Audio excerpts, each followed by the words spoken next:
નમસ્કાર મિત્રો, સ્વાગત છે આપણી યુટ્યુબ ચેનલની અંદર। તો આજે આપણે દેશ અને દુનિયાના અને તાજા અને મહત્વ સમાચારની વાત કરવાના છીએ, તો વિડીયોને અંત સુધી જોવા। સૌપ્રથમ સમાચારની વાત કરીએ કે અંબાલાલ પટેલની ડરામણી આગાહી। ગુજરાત ચોમાસાની શરૂઆત થઈ ગઈ છે। સમગ્ર રાજ્યમાં વરસાદી માહોલ યથાવત છે। હવામાન વિભાગ દ્વારા પણ રાજ્યમાં આગામી 7 દિવસ સુધી વરસાદની આગાહી કરવામાં આવી છે।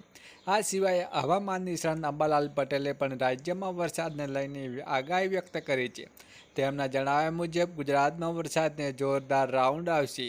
ગુજરાતમાં પ્રથમ સપ્તાહમાં પણ ભારે વરસાદનું અનુમાન હવામાન નિષ્ણાત અંબાલાલ પટેલે વરસાદની આગાહી કરતા જણાવ્યું છે કે 24 જૂન બાદ દક્ષિણ ગુજરાતમાં ભારેથી અતિ ભારે વરસાદનું કરતા અનુમાન છે। 24 થી 30 જૂન વચ્ચે દક્ષિણ ગુજરાતમાં ભારેથી અતિ ભારે વરસાદની શક્યતા છે। અંબાલાલ પટેલના મત મુજબ મધ્ય ઉત્તર ગુજરાતમાં ભારેથી ભારે વરસાદ શક્યતા છે। જુલાઈના પ્રથમ સપ્તાહમાં ભારે વરસાદનું અનુમાન વ્યક્ત કર્યું છે।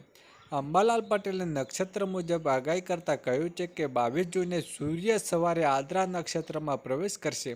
આદ્રા નક્ષત્રનું પાણી કૃષિ માટે સારું ગણાય છે। 21, 22, 23 જૂને રાજ્યમાં અનેક ભાગોમાં વરસાદની શક્યતા છે। 3 દિવસ ભારે અતિ ભારે વરસાદ છે। 30 જૂન સુધી ભારે વરસાદની આગાહી અંબાલાલ પટેલે કરી છે। વધુ આગળ મહત્વની વાત કરીએ કે અંબાલાલ પટેલની ડરામણી આગાહી। ગુજરાતના સસ્તા અનાજના દુકાનદારો અને સંચાલક દ્વારા મોટો નિર્ણય લેવામાં આવ્યો છે। તેઓ રવિવારથી રેશન કાર્ડ દુકાનો બંધ રાખીને હડતાલ પર જવાની જાહેરાત કરી છે। આ હડતાલ પાછળ મુખ્ય કારણ રાજ્યના સરકારી કેવાયસી પ્રક્રિયા વિલંબ અને તેનો અમલમાં દુકાનદારોને સામનો કરવો પડે છે। દુકાનદારોને માંગ છે કે સરકારી કેવાયસી પ્રક્રિયાને સરળ બનાવે છે, 20,000ની કમિશનની પદ્ધતિમાં ફેરફાર કરે છે। જો આ માગણીઓનું નિરાકરણ નહીં આવે તો તે હડતાલની યથાવત રાખશે અને કોર્ટમાં જવા માટે તૈયાર છે। વધુ આગળ મહત્વની વાત કરીએ કે જો પીએમ કિસાન સન્માન નિધિના પૈસા અટકાઈ જાય તો શું કરવું? પ્રધાનમંત્રી કિસાન સન્માન નિધિ યોજનાનો 20મો હપ્તો ટૂંક જ સમયમાં જારી થવાનો છે। તે હજુ સુધી સરકાર દ્વારા આ સંદર્ભમાં કોઈ સત્તાવાર જાહેર કરી નથી કરવામાં આવી, પરંતુ એવું મનાય છે કે જૂનમાં અતિ સપ્તાહમાં જુલાઈના પહેલા અઠવાડિયામાં કિસાન યોજનાની રકમ ખેડૂતોના ખાતામાં આવી શકે છે। એવામાં ખેડૂતો પોતાનું આધાર કાર્ડ કેવાયસી નહીં કરાયું હોય તો તેમનો હપ્તો અટકી શકે છે। પીએમ કિસાન યોજનાને લાભાર્થીને કહો અને હજુ સુધી કેવાયસી ના કરાયું હોય તો હજુ પણ તમારી પાસે તક છે, નહીંતર તમારા પૈસાને પણ અટકી શકે છે। જો તમારે કિસાન સન્માન નિધિના પૈસા અટકી જાય તો શું કરવું તેનો વિશે તમને વિગતવાર જણાવી દઈએ। સરકારના ડાયરેક્ટ ખેડૂતોના બેંકના ખાતામાં કિસાન સન્માન નિધિના પૈસા મોકલવામાં આવે છે। જો કોઈ કારણસર તમારા ખાતામાં પૈસા જમા ના થાય તો ગભરાવાની જરૂર નથી। આ બાબતે તમે ફરિયાદ પણ કરી શકો છો। એવામાં તમે એક પ્રશ્ન સ્વાભાવિક થાય છે કે ફરિયાદમાં ક્યાં કરવી, તો આ માટે હેલ્પલાઇન નંબર પર તમે કોલ કરી શકો છો। આ સિવાયમાં પીએમ કિસાન ગવર્મેન્ટ ઓમ ઈમેલ મોકલીને પણ ફરિયાદ કરી શકો છો। વધુ આગળ મહત્વની વાત કરીએ કે 10 વર્ષ જૂના વાહનો નહીં મળે પુલ। દિલ્હીમાં એનસીઆરમાં રહેતા લોકો માટે મોટા સમાચાર છે। દેશને ક્યાંક પણ નોંધાયા 10 વર્ષ જૂના ડીઝલ અને 15 વર્ષ જૂના પેટ્રોલના વાહનો 1 જુલાઈથી દિલ્હીમાં ઇંધણ નહીં મળે। વધતા પ્રદૂષણને કારણે આ નિર્ણય લેવામાં આવ્યો છે। 520 ફ્યુઅલ સ્ટેશનોમાંથી 500માં automatic number plate recognition camera લગાવવામાં આવ્યા છે। અન્ય 30 જૂન સુધીમાં લાગશે આ કેમેરા। કમાન્ડ સેન્ટરને ટ્રાફિક વિભાગે એલર્ટ કરી દીધા છે।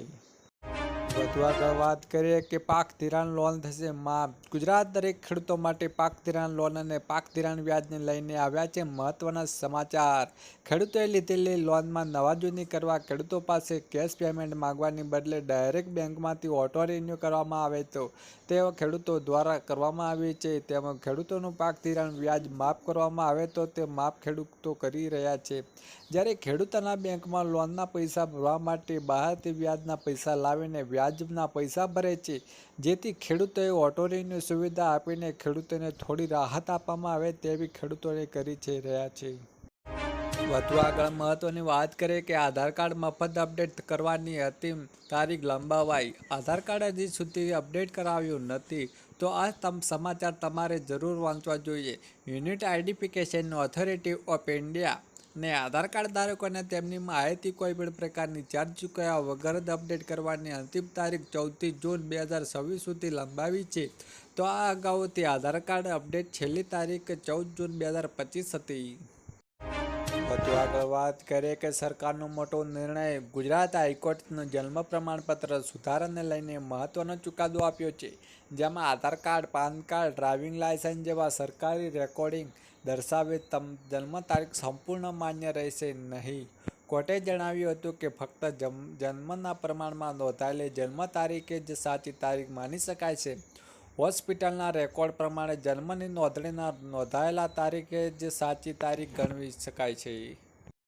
વધુ આગળ વાત કરીએ કે ₹5 મકાન બનશે યોજના. ગુજરાત રાજ્યના શ્રમિકો હિતના આજે અમદાવાદ ખાતે કાર્યક્રમ યોજ્યા છે, જેમાં સીએમ ભૂપેન્દ્ર પટેલે શ્રમિક બસેરા યોજના અંતર્ગત 15,000 શ્રમિકો માટે હંગામી આવાસનું ખાતમુહૂર્ત કર્યું હતું. આ યોજના હેઠળ શ્રમિકોને કામકાજના નજીક સ્થળે આવાસો મળશે. 3 વર્ષોના 3 લાખ શ્રમિકોને આશ્રય આપવાનો ટાર્ગેટ છે. 6 વર્ષથી નાના બાળકોને વિનામૂલ્યે રહેવાની જગ્યા મળશે. ₹5ના ટોકને દરેક આવાસ મળશે. આમાં 15,000 કરોડની જોગવાઈ છે. અમદાવાદ, ગાંધીનગર, વડોદરા, રાજકોટ કુલ 17 સ્થળોમાં લગભગ 15,000 શ્રમિકો માટે હંગામી આવાસ બનશે. પ્રતિ વ્યક્તિ ₹5 ભાડામાં પાયાની સુવિધાઓ મળશે. વધુ આગળ મહત્વની વાત કરીએ કે ગેસ સિલિન્ડરના ધારકો ધ્યાન આપે. ગેસ સિલિન્ડર સંબંધિત નવા નિયમોના બીજો ફેરફાર કરવામાં આવ્યો છે. ગેસ સિલિન્ડર બુક કરવા માટે KYC પ્રક્રિયા શરૂ રહેશે. આ સિવાય આધાર કાર્ડનો મોબાઈલ નંબર સાથે લિંક કરાવવાનું રહેશે. ગેસ સિલિન્ડરની ડિલિવરી વખતે OTP વેરિફિકેશન ફરજિયાત કરવામાં આવશે. ગેસ સબમિટ અંગે પણ ફેરફાર કરી શકાશે. એક મહિલામાં સિલિન્ડરની સંખ્યા અંગે પણ ફેરફાર કરી શકો છો. ગેસ સિલિન્ડરના સ્માર્ટ ચિપ લગાવવા માટે આવશે, જેના દ્વારા વિતરણ માહિતી મેળવી શકાશે. તમને જણાવી દઈએ કે હાલમાં જે આ નિયમો ફેરફાર લઈને એક તારીખ પણ સામે આવી રહી હતી, જેમાં બાદ 27મી એક ગેરસરકારી શક્યતા વ્યક્ત કરવામાં આવી રહી છે. જો કે આ વખતે હજુ સુધી કોઈ જાહેર થઈ નથી. વધુ આગળ મહત્વની વાત કરી કે સામાન્ય માણસને ₹10,000ની સહાય. ગુજરાતના દરેક ખેડૂત મજૂરો અને મધ્ય વર્ગના પરિવારો માટે ગુજરાત સરકારે આપ્યા રાહતના સમાચાર. હવે તે જનધન યોજનામાં ખેડૂતો, મજૂરો અને મધ્ય વર્ગના પરિવારોને ₹10,000 બેંક ઓવરપાસ્ટ આપવામાં આવશે. જ્યારે આ ₹10,000ની સહાય મેળવવા માટે જનધન બેંક એકાઉન્ટ હોવું ફરજિયાત છે. જ્યારે પહેલા યોજના હેઠળ ₹5,000ની સહાય આપવામાં આવતી હતી, તે હવે વધારીને ₹10,000 કરવામાં આવી છે. વધુ આગળ વાત કરીએ કે ખેડૂતોને મળશે ₹1 લાખની સહાય. મુખ્યમંત્રી પાક સંગ્રહ સહાય યોજના 75,000થી વધારીને ₹1 લાખ કરી ખેડૂતોને ખેત પેદાશને લાંબા સમય સુધી સંગ્રહ કરવા માટે યોગ્ય સુવિધા ઉપલબ્ધ કરવા તેમજ કુદરતી આફત અને ઓછા બજારમાં ભાવના કારણે ખેડૂતોને આર્થિક નુકસાન વેઠવાનો વારો ન આવે તે માટે રાજ્ય સરકારે નવી મુખ્યમંત્રી પાક સંગ્રહ સ્ટ્રક્ચર યોજના અમલમાં મૂકી હતી. કૃષિ મંત્રી રાઘવસિંહ પટેલે આ અંગે જણાવ્યું હતું કે આ યોજનાને લાભ મળવા માટે ખેડૂતો પોતાના ખેતરમાં ઓછામાં ઓછું 338 ચોરસ ફૂટ વિસ્તાર એક પાક સંગ્રહ સ્ટ્રક્ચર બનાવવામાં આવે તો જેના માટે રાજ્ય સરકાર દ્વારા જરૂરી નાણાકીય સહાય પૂરી પાડવામાં આવે છે. આ યોજનાને અંતર્ગત રાજ્ય સરકાર દ્વારા ખેડૂતોને સહાય આપવામાં આવતી હતી. ખેડૂતોને વધુ અગાઉ કુલ ખર્ચ 50% અથવા ₹75,000 સહાય મળતી રહે છે. રાજ્ય સરકારે ચાલુ વર્ષે સહાયની રકમ વધારો કર્યો હતો. હવે સ્ટ્રક્ચર બનાવવા માટે ખેડૂતોને આ યોજના હેઠળ ખર્ચ 50% અથવા ₹1 લાખ બંનેમાંથી મુખ્યમંત્રી પાક સંગ્રહ સહાય યોજના 75,000થી વધારીને ₹1 લાખ કરે તો ઓછું તે સહાય આપવામાં આવશે. વધુ આગળ વાત કરી કે પાક વીમા યોજના શરૂ. પાક વીમા યોજના ગુજરાતમાં ફરીવાર શરૂ કરવાને લઈને મોટા સમાચાર આવ્યા છે. ગુજરાતમાં ફરીવાર પાક વીમા યોજનાને આગામી ખરીફ સિઝનની શરૂ કરવામાં આવી છે. આ વખતે પાક વીમા યોજનામાં ખેડૂતોને લાભ થાય તે માટે વીમા કંપનીએ ખેડૂતોને લૂંટી ન જાય તે માટે નિયમો અને શરતો ખેડૂતલક્ષી કરવામાં આવ્યા છે. ખેડૂતોને પાકના વીમાની રકમ 48 કલાકમાં મળી જાય છે તેવી ઝડપી પ્રોસેસ સાથે પાક વીમાની યોજના ફરી એન્ટ્રી કરવામાં આવશે. વધુ આગળ મહત્વની વાત કરીએ કે યુરિયા ખાતરમાં 50% સબસિડી, નેનો યુરિયા સહાય યોજના. કેન્દ્રીય ગૃહમંત્રી અમિત શાહે થોડા દિવસો પહેલાં ગાંધીનગર ખાતે સહકારી દિવસની ઉજવણીમાં ભાગ લીધો હતો. તે આંતરરાષ્ટ્રીય અપેક્ષા સાથે જોડવાની જાહેરાત કરી હતી. સાથે જ તે દિવસે ગુજરાતના ખેડૂતોને મોટી ભેટ આપી હતી. તેમના ખેડૂતો માટે નેનો યુરિયા માટે 50% સબસિડી આપવાની યોજનાનો પ્રારંભ કરાયો હતો. તે અમિત શાહે નાણાકીય વર્ષ 2024 અને 25 માટે સહકારી MGR2 યોજનાઓ હેઠળ ખેડૂતો દ્વારા નેનો યુરિયા ખરીદી શકવા માટે 50% સબસિડી આપવાની યોજનાનો પ્રારંભ કરાયો છે. જ્યારે આ કાર્યક્રમ સહકારી મંત્રી અમિત શાહ અંતે 3 ખેડૂતોને નેનો યુરિયાની કીટ પણ આપવામાં આવી હતી. વધુ આગળ વાત કરીએ કે મહિલાઓને 2 લાખ રૂપિયાની ભેટ. સરકારે મહિલાઓ માટે મહિલા સ્વાવલંબન યોજના શરૂ કરી છે. યોજના હેઠળ મહિલાઓને વ્યવસાય શરૂ કરવા માટે 2 લાખ સુધી લોન આપવામાં વ્યવસ્થા કરી છે. આ યોજના હેઠળ મહિલાઓને 307 વિવિધ પ્રકારના વ્યવસાયો માટે લોન ઉપલબ્ધ છે. જેમાંથી બ્યુટી પાર્લર, દરજીકામ, મસાલા બનાવટ, અગરબત્તી, મોતીકામ, ભરત ગૂંથણ, દૂધની પ્રોસેસિંગ જેવા વ્યવસાયો સાથે દરેક પ્રકારના વ્યવસાય માટે 2 લાખ સુધીની લોન પણ આપવામાં આવે છે. વધુ આગળ મહત્વની વાત કરીએ કે આધાર કાર્ડ ચૂંટણી કાર્ડ સાથે લિંક. આધાર કાર્ડને ચૂંટણી કાર્ડ સાથે જોડવાની દિશામાં એક મોટું પગલું ભરવામાં આવ્યું છે. મંગળવારે કેન્દ્રીય ચૂંટણી પંચ અને ગૃહ મંત્રાલય વચ્ચે યોજાયેલી બેઠકમાં આધાર કાર્ડ ચૂંટણી કાર્ડ લિંકને લીલી ઝંડી આપવામાં આવી હતી.